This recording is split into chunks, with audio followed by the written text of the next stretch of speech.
just got done with a marathon school board meeting that went from 6 until 10 o'clock. And although I should be in bed right now, I just feel this need to do something for me, get something for me out of this evening. So here I am talking to you. I filmed this video last fall. I was up in Beulah to watch I think it was a regional cross country meet. It's been long enough, the details are getting hazy. I spared you the trip up because it was foggy the whole way up. So, if you want to look at fog, I guess I could show you that footage, but there's nothing to see. So I picked you up here as I stopped at a gas station to get lunch because I don't know why I didn't stop somewhere decent to eat in Beulah. I stopped at a gas station. Yay me. But anyway, so I'm going to do this video just for me, and it's late at night, and you know me and late at night. I shouldn't do it, but by golly, I'm doing something tonight that's not school related. So if you notice the title of this video, it's kind of inspired by a song that's been stuck in my head lately. I'd love to change the world, or something like that. And I shouldn't sing either. But anyway, the actual topic is more of a serious one. It's all about how do you change somebody's mind. And I've actually got notes. Now you can't see them, of course, because I've quit trying to film myself. Especially late at night, you probably don't want to see me. And for one thing, when you want to change somebody's mind, forget it. I mean, maybe you can plant a seed, but it's very rare that you have a discussion with somebody and at the end of the discussion they're like, by golly, you're right. Change my mind on that issue. Doesn't happen. But maybe you can get them to think about it.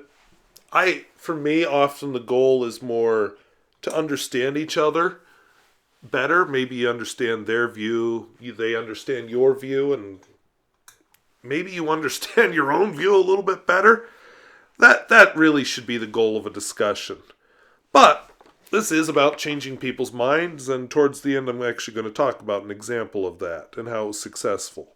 So, again, plant the seed. That's your goal. So, if you want to change somebody's mind, first thing is make sure you understand your own views. I mean, if you don't know why you believe what you believe, what are you doing trying to convince somebody else? So, figure them out. What if you're wrong? I've changed my view on a few things because I was wrong. No, I'm not going to give you an example. But yeah, and maybe you start looking at it, maybe your views are good, but the way you came to them is pretty wonky. I've been pretty consistent my whole life favoring gay marriage, even before it was ever legalized. I remember having that discussion at my ultra-right-wing college and shocking people. Well, my reason for supporting it back then was pretty awful. And now I have better reasons. You need to understand your own side first. I will just point out that whoever you're discussing with, they are a person, and they have come to their views for reasons that feel just as legitimate to them as your reasons feel to you. Now, you may think they're wrong, but they don't. Unless they're questioning, I went through a little spell after I saw the awfulness of my reasons for supporting gay marriage, where I sort of fumbled around. I'm like, oh, maybe I'm wrong about gay marriage. Maybe I shouldn't be supporting it. But I came around. It just, my reasoning needed to be worked on. So, whoever you're discussing with, this is a person with legitimate reasons. Now, you may not think they're legitimate. Somebody who says, well, I believe this because it's in the Bible. Well, if you're an atheist, you're just going to be like, who cares what's in the Bible? Well, to them, that matters a lot. Now, you could approach it from the tack of, by the way, we're going through Hazen right now, which is really close to Beulah. You could approach it from the tack of, all right, yes, it's in the Bible, but should the Bible be informing public policy and law? You might get an in there. A lot of reasonable Christians would agree with you that no, the Bible informs my religious life, but should not be the basis for law. Right? That's what you want. So, learn to understand your own views and respect them. And that one of my points on my outline I wrote in big letters on the side and circled it. Listen to their views. They may not be as far off from you as you think. Okay, and now I'll give you another one. You need to have a civil discussion. If you immediately leap in and say, well, only bigots are opposed to gay marriage, boom, you've shut them down. Because you know what they're going to say? You're not worth talking to because you think I'm a bigot. They'll focus on the word bigot rather than the actual topic. So let's stay away from the loaded language. Idiot Republicans, those stupid Democrats. No. And by the way, either side is guilty of this. I mean, visit almost every YouTube comments section on anything slightly controversial. I'm going to throw an example up here from my own. So here we've got somebody talking about, I made a video a little bit about, Ken Ham and some other things on my way back from to Sturgis. And I got this comment, and yes, I did cover up their name. And I'm not real proud of my response. It wasn't a mean response, but it was kind of flippant. The opposing view doesn't necessarily mean they're not logical. Let's look at it issue by issue, but that person clearly doesn't. So, be careful.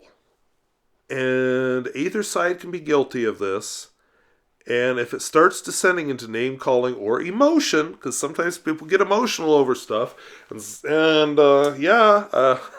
I could point you to a few school board meetings where people got emotional over stuff, and you're like, holy shit, what a bunch of nothing. Calm down, person. And by the way, speaking of that word I just used, that's one that'll shut down discussion with some people. I will admit that particular video that comment is from got taken down because, as Bananka Beads pointed out, I used the word batshit quite a lot, and I shouldn't have done that. That totally detracted from the statements and the arguments and the discussion I was making. So I totally failed on this one with that particular video. So I may re-record the audio. We'll see. But anyway, so and the emotion. What if you are what if a particular issue does affect you personally? Or what if you just feel passionately about it? That'll shut down the discussion in a hurry if you start making it emotional and taking their arguments personally. So be careful of that. If somebody's getting worked up, take a step back. Somebody's got to be the adult. Remember, they're taking that this may actually be a personal issue for them. For you, it's like nothing, but for them, it's a big deal. And, that's when you need to pull back. And I'll just point out, number 3, evidence is not actually convincing. Now, we all like to think we arrived at our views by logic and reason and evidence and, all those higher level brain functions. Well, that isn't always the case. And again, this isn't a right or left thing. This is a human thing. Evidence by itself won't convince people. People will deny the evidence. They'll say it's not true. They will ignore it. You think they're listening to you and they're not, because, I don't want to hear this. I'm just waiting for my turn to speak, which goes back to that word listen that I have in big letters on the side of all this. Listen to them. They may label it fake news. That's kind of the new buzzword for I want to ignore it. And yes, there is fake news, which makes it even more confusing that, the stuff that's out there that actually is fake and stuff it's just not what you want to hear. Or they'll say that you're reaching. They'll have their own set of facts.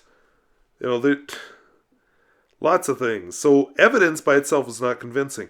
I'll give you an example. There was a little, not a very scientific, but a study done that illustrates this in the Washington Post recently, where they showed people photographs of Barack Obama's inauguration and Donald Trump's inauguration crowd. And you've seen the picture. I mean, it's pretty obvious, and it doesn't really mean a thing. Honestly, I think Barack Obama got a bigger crowd because his election was more historic.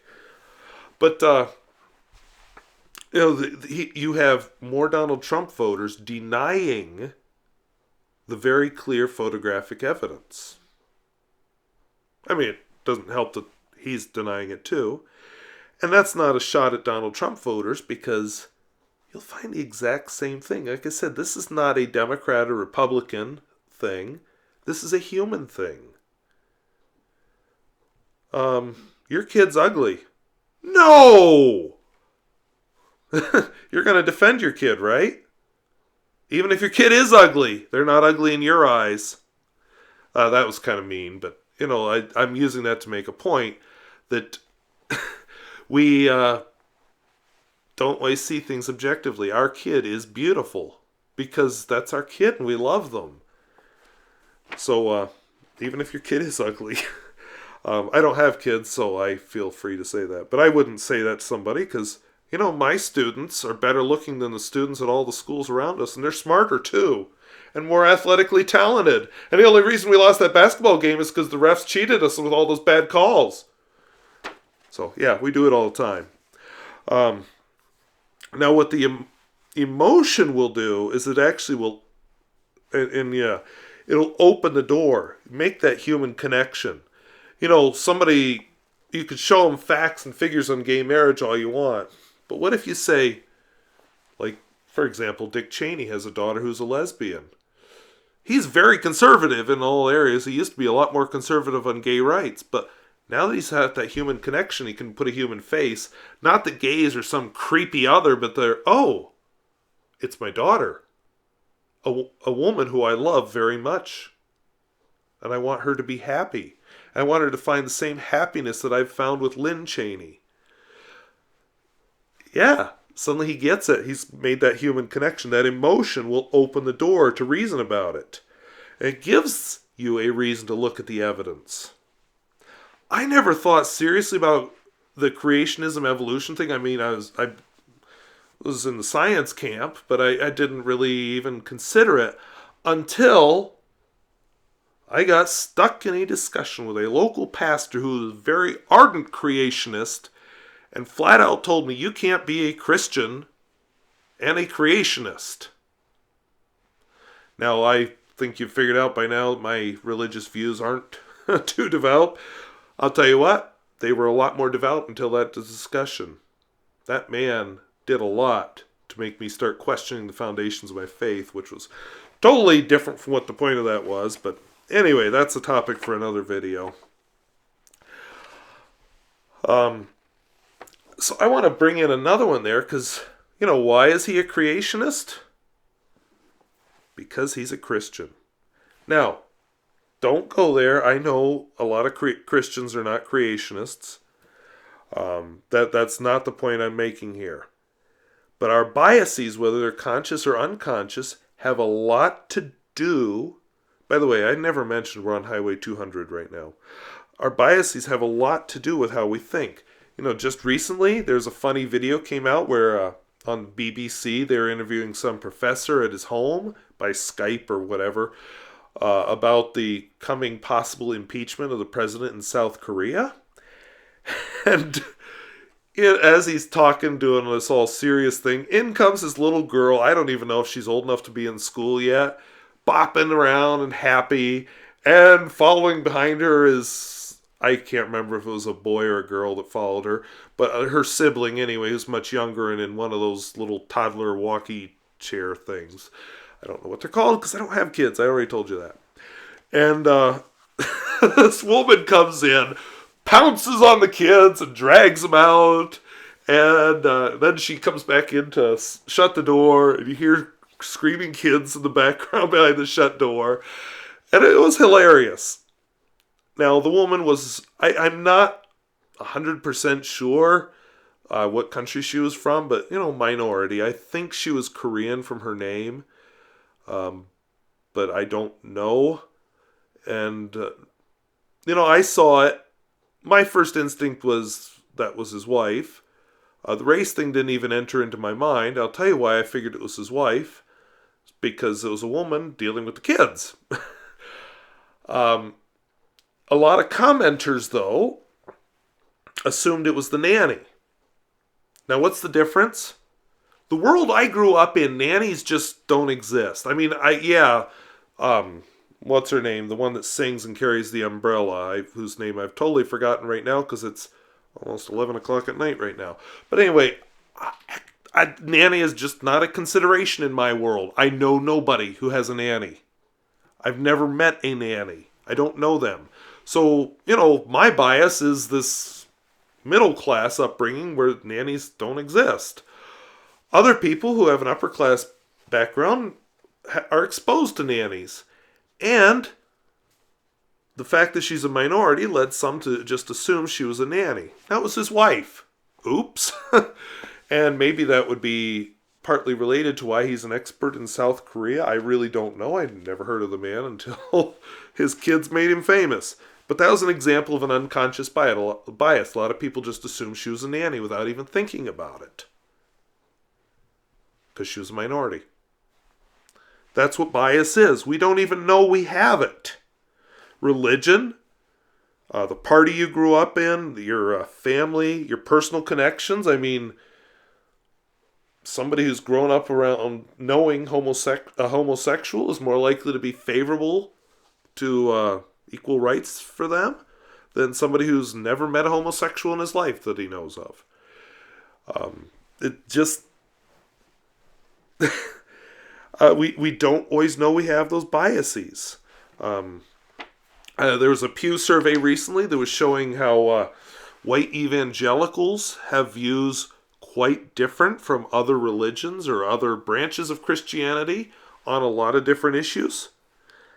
Some of our superstitions, we don't even know we have them. I watched the board meeting tonight. The principal made a statement and then he goes, which probably sounded horrible over the microphone. He knocked on the wood table. Okay, harmless, I guess, but, there's a superstition that somehow knocking on a table is going to do something. We don't know we have these biases and these things until it affects our thinking in a visible way. Like these commenters who called her, left-wing commenters who called her the nanny and then, oops, she's not the nanny, that's his wife. Some of us just have closed minds, too. We're just not open to stuff on certain issues. We're just not open to anything. Take some of these hot-button issues. Abortion, a lot of people have very closed mind on that. I don't care what side they're on. Very closed. They won't look at the other side. Because, by golly, I'm right. Not even going to look at evidence for the other. We're coming up here on the Missouri River. You have actually seen it to the left a few times, but now we're going to cross it as we head into Washburn. That's why there's all these trees here, because it's wet and they can grow. All right, so, there it is, Missouri River, and that's Washburn, across the river there. And I think this would come back to the word listen that I have written really big on the side of the page of my outline. Because you need to listen to what the person is actually saying. Not what you think they're saying. What are they actually saying? And what's motivating them to believe this way? Why are they opposed to gay rights? Is it their religious upbringing? Is it because they're conservative? Why are they a creationist? Why are they in favor of abortion? Why are they opposed to abortion? Find out. Listen to them. As, again, you may also find you have a lot more in common than you thought. So now I'm down to number 6 on my list. I haven't been numbering them, but hey, I got to evidence. First of all, is it actually evidence for your side? Do you understand it? Have you checked the resource that you're using? Have you checked your facts? If you're going to claim something, do you have a reason for claiming it? And I know here on YouTube or in writing, you have the luxury of doing citations and footnotes. I know that in a person-to-person discussion, you can't do that as well, but it's really awkward when you discover that, oh, I made this claim, but I don't really know if it's true or not. Awkward. You don't want that. So yes, when you've got their mind opened, then the evidence might work. And yeah, that doesn't mean wait on the evidence. Bring on the evidence, but don't expect the evidence to do the work for you. You've got to do this other work of convincing them, and the evidence alone isn't going to do it. And I would also caution you, one of the fun ways to argue is to point out logical fallacies in the other person's argument. Logical fallacies actually do not mean that they're wrong. They just mean that there's a flaw in their reasoning. They can still be right. I think that is a fallacy, assuming that they're wrong because they used a logical fallacy. I don't have my list in front of me, but I think it's called the fallacy. But anyway, but look for them in your own arguments. Are you making any circular arguments? Are you appeal to common sense, appeal to authority? Watch out for all those in your own. That's more important than the other person's. It is interesting to dissect an argument and say, oh, that's circular reasoning. But it's even worse when you look at your own argument and say, oh, shoot, that was circular reasoning that I just did.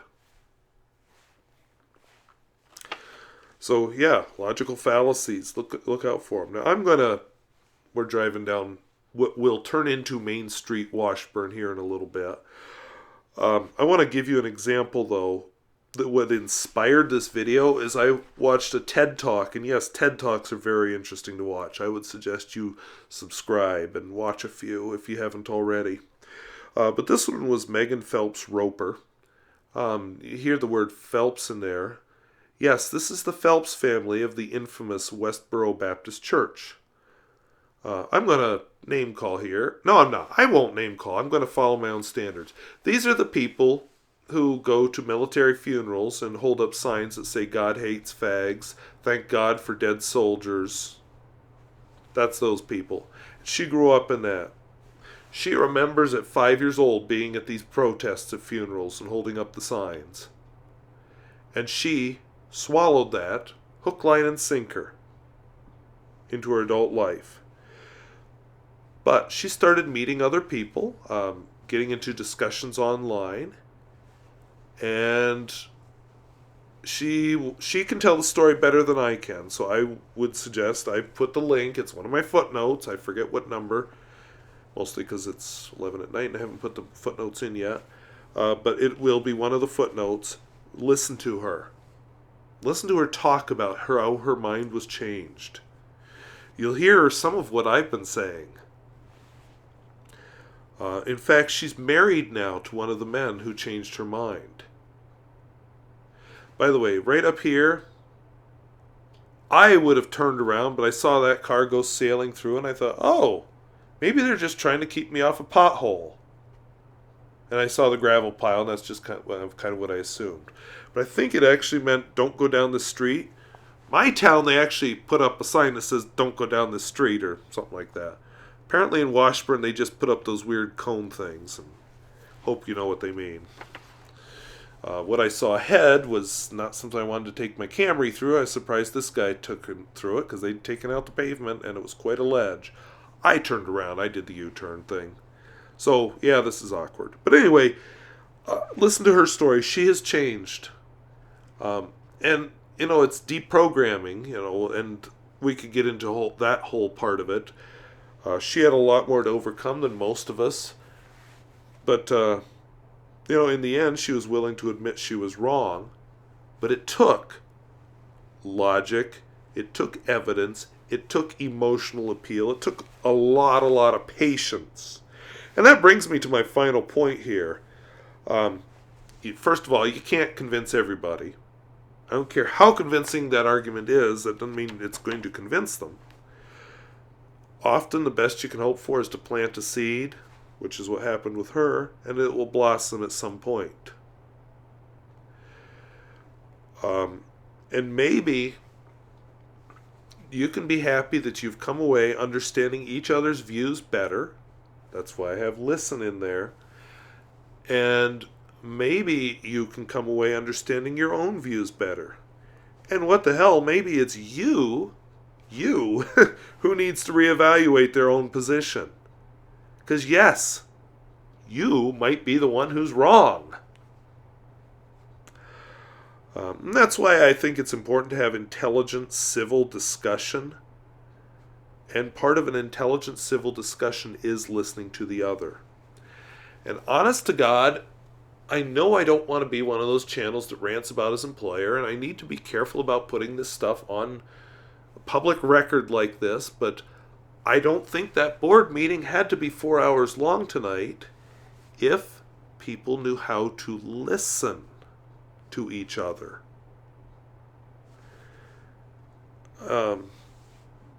And I won't get any more specific than that, but this is a life skill. By the way, we're on Highway 83 now. I came up on 200 most of the way, forgot to mention it, but I did. This is 83, heading south toward Bismarck, but I'm going to get off Highway 83 onto 1806. 1806 will be the next video. So I'll just finish this off and end the video when I turn off.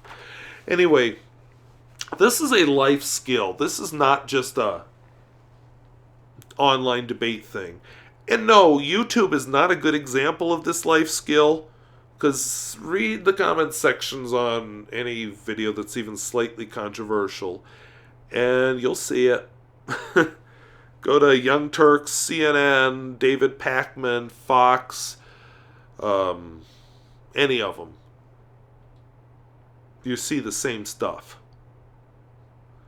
Actually, I've got a video I want to do one of these days where I'm going to mention a certain Iowa legislator. I may have actually brought him up. Actually, I think I did. Or did I not? I can't remember. He wanted to require the teaching of alternative theories alongside evolution. It feels like I did do that in one of my driving videos, but there have been so many creationists bills just lately that I'm kind of getting confused which ones I've talked about in videos and which ones I haven't. Okay, so anyway, he's been doing some censoring of his opposing viewpoints that post on his Facebook. And you don't want to do that. You know, I'll leave negative comments up on my channel. I don't care. I'm not proud. Now I'll tell you what I will block. Offensive comments. A couple of weeks ago I had somebody post a whole bunch of comments regarding what they perceive as my sexual orientation, my age, let's see, what else? Apparently, I forget what all it was. Some of it was pretty nasty. And they posted sometime in the middle of the night, and I got up in the morning, and I usually check the news and grind coffee. I have a hand grinder for my coffee, and just check the news while I grind coffee. Well, no, I spent that morning erasing their comments because they were gross. No other word for it. Very offensive, some of them. Yeah, that's what I'll erase. By the way, we're on Highway 1806. I said I would stop at Highway 1806. I don't know what the topic will be next week. I'm kind of doing a bunch of these because I'm sending the laptop off for repair real soon. And so I wanted a couple weeks of driving videos ahead. These Friday night pens and use videos may stop temporarily depending on how long this computer's out for repair. But yeah, so we'll see you next week, I hope. We'll talk to you later. Bye-bye.